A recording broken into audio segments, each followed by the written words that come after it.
would be easy for me to stand here and tell you that the best size TV for you is the biggest one you can get, but there are actually several important considerations, some of which you may not have even thought of, that go into picking the right size TV. Here's a few helpful tips, including where to find a TV's measurements, ideal viewing distance, and quality versus size.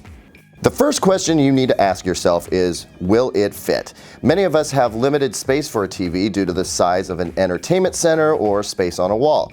Pull out a tape measure and determine what your height, width, and depth limitations are. Later, when shopping for a TV, you can match this up with the measurements of the TV itself, not its screen size, to make sure the TV will fit. Some 55-inch TVs are larger than others, so always look to the TV's dimensions for a concrete answer as to whether it will fit. The second size-related consideration, if you aren't wall mounting, is the TV's stand. Many of today's TVs have feet at the far edges. You need to make sure that whatever you plan to place the TV on is wide enough and deep enough to accommodate the stand.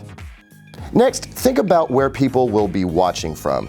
There are viewing distance calculators that can recommend a screen size based on where you sit, but we'll simplify things. Measure the distance from your seat to the TV and multiply by 0.84. That should give you the ideal screen size, but at 8 feet, that number would translate to an 80-inch screen, and that's just not realistic for most of us.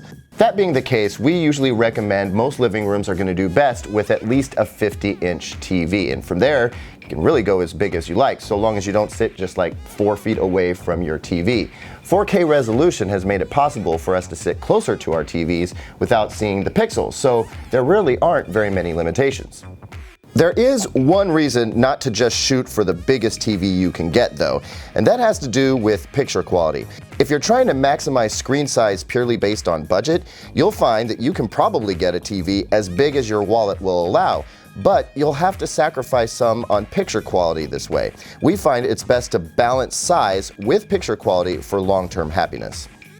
I hope we've taken some of the mystery out of buying the right size TV. Viewing distance is somewhat important, but more important is buying a TV that's going to fit your space. And don't forget, picture quality is just as important as size.